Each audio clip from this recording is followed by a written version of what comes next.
ఇప్పుడు అబద్ధాలు చెప్పడంలో గోబెల్స్ గారిని మించిపోయిన రేవంత్ రెడ్డి గారు.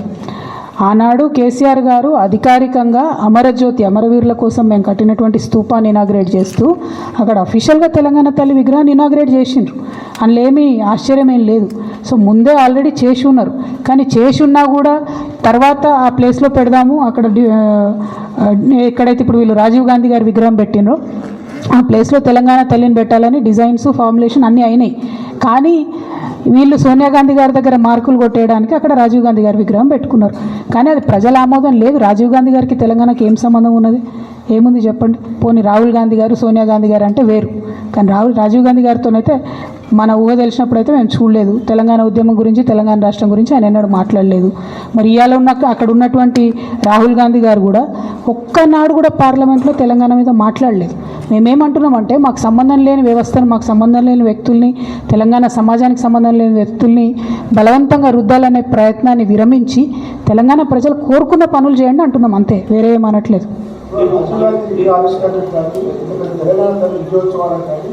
ఎందుకు కనీసం ఏఐసీసీ నుంచి మేము తెలంగాణ ఇచ్చామని సోనియా గాంధీ గారు ఎవరు రాకపోవడం?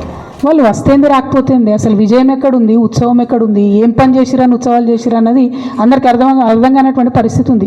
ఏం పని చేసిరు చెప్పండి? ఒక పెన్షన్ పెంచినరా, ఏమైనా కొత్త ఉద్యోగాలు ఇచ్చిరా, పాత కేసీఆర్ గారు ఇచ్చిన నోటిఫికేషన్లు ఇచ్చుకుంటూ పోయినరు. కొత్తది ఏం చేసిరు? వాళ్ళు కొత్తగా చేసిన ఒకటే ఒక నిర్మాణం తెలంగాణ తల్లి అని చెప్పి పెట్టినరు. ఇప్పుడు దాని మీదనే మొత్తం తెలంగాణ సమాజం కన్ఫ్యూజన్లు ఉంది, బాధపడుతున్నటువంటి పరిస్థితి ఉన్నది. వాళ్ళు చేసిన విధ్వంసం గొప్పగా ఉన్నది కదా. ఎంత గొప్ప విధ్వంసాలు చేసిండ్రు. ఫుట్పాత్లన్నీ ఊడ్చి పడేస్తారు, పేదోళ్ళని తీసి పడేస్తున్నారు, హైడ్రా పేరుతో విధ్వంసం చేస్తున్నారు. వాళ్ళ మంత్రుల్ని కాపాడుకుంటారు కానీ పేద ప్రజల మీద మాత్రం పడతా ఉన్నారు. సో ఇవన్నీ చూస్తున్నారు కదా ప్రజలు. వాళ్ళు చేసిన నిర్మాణం ఏముందని దానిలో మాట్లాడడానికి ఏముంది? ఉత్సవాలు ఎందుకు చేసిరో వాళ్ళకి అర్థం కాలే. అక్కడ మరి తెలంగాణ పాటలు కాకుండా విచిత్రమైన పాటలు ఎందుకు పెట్టినారు అన్నది మాకు అర్థమవుతలేదు. ప్రజలందరూ కూడా బాధపడుతున్నారు, ఒక రకంగా చెప్పాలంటే అసహించుకుంటున్నారు.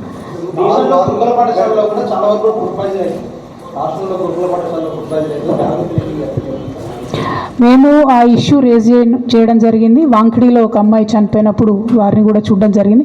అట్లానే బీఆర్ఎస్ పార్టీ నుంచి టేకప్ చేసినటువంటి కార్యక్రమాల్లో కోవ లక్ష్మి గారినైనా, సత్యవతి రాథోడ్ గారినైనా, నిన్ననే సబితక్కనైనా అందరినీ కూడా అరెస్ట్ చేస్తున్నారు. నిజంగా అన్ని చక్కగా ఉంటే, గురుకులంలో వ్యవస్థ అంతా చక్కగా ఉంటే మరి మంత్రులు పోతే భయం ఏముంది? మంత్రులు పోతే ఆపాల్సిన అవసరం ఏముంది? అంటేనే అక్కడ డిఫరెన్స్ అర్థమైపోతుంది కదా. సో ఈ ప్రభుత్వానికి చిత్తశుద్ధి లేదు, నిజం చెప్పే ధైర్యం లేదు. తెలంగాణ ఉద్యమంలో వారు లేరు కాబట్టి వారి పేరును నమోదు చేసుకోవాలని చరిత్రను వక్రీకరించేటటువంటి ప్రయత్నం తప్పితే వేరే లేదు. కానీ అది మేము ఒక సాంస్కృతిక సంస్థగా వ్యతిరేకిస్తున్నాం. ఉద్యమంలో లేని వాళ్ళ పాత్ర కూడా చరిత్ర అయినాడు మర్చిపోదు. చరిత్రలో కొన్ని నల్ల పేజీలు మాత్రం రేవంత్ రెడ్డి గారి పేరు మీద రాయబడతాయి.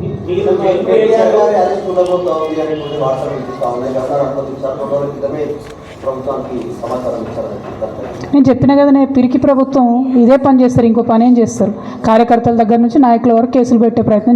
భయం ఏముంది పెట్టుకొని కేసులు? ఎవరి కోసం భయపడుతున్నాం?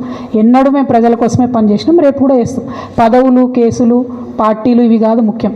Telangana. Priyanka Gandhiji had also tweeted about this Indira Gandhiji visiting Telangana during that time, and this is Miss Priyanka Gandhi and Rahul Gandhiji carrying Batukamma here, and again this is Shri Sonia Gandhiji carrying the Batukamma, and she greeted us on multiple occasions during this festival. Batukamma has been declared as a state festival in Telangana, but unfortunately today there is a feudal chief minister from the Congress party. He is trying to undermine the Telangana culture. He wants to insult Telangana culture.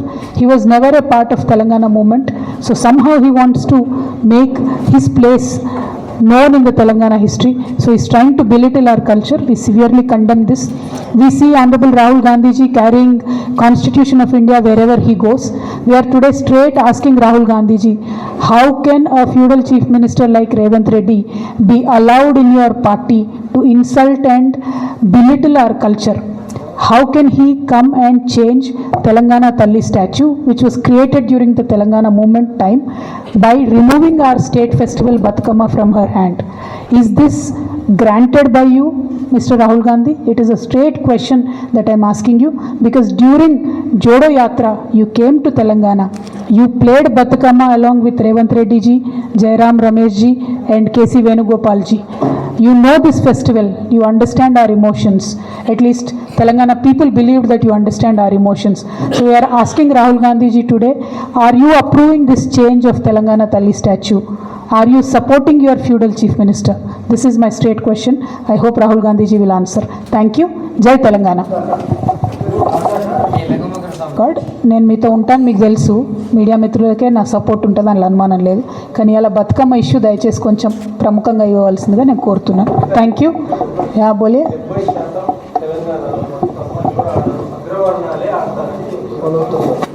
Exactly, ఈ వితండవాదం ఇది కాంగ్రెస్ వాదం, సరే తెలంగాణ వాదం కాదు. తెలంగాణ వాదం కాదు, ఇది కాంగ్రెస్ వాదం. తెలంగాణ చరిత్రను, తెలంగాణ సంస్కృతిని మరుగున పడేసేటువంటి వాదం, దాన్ని మేము తిరస్కరిస్తా ఉన్నాం. Thank you. జై తెలంగాణ.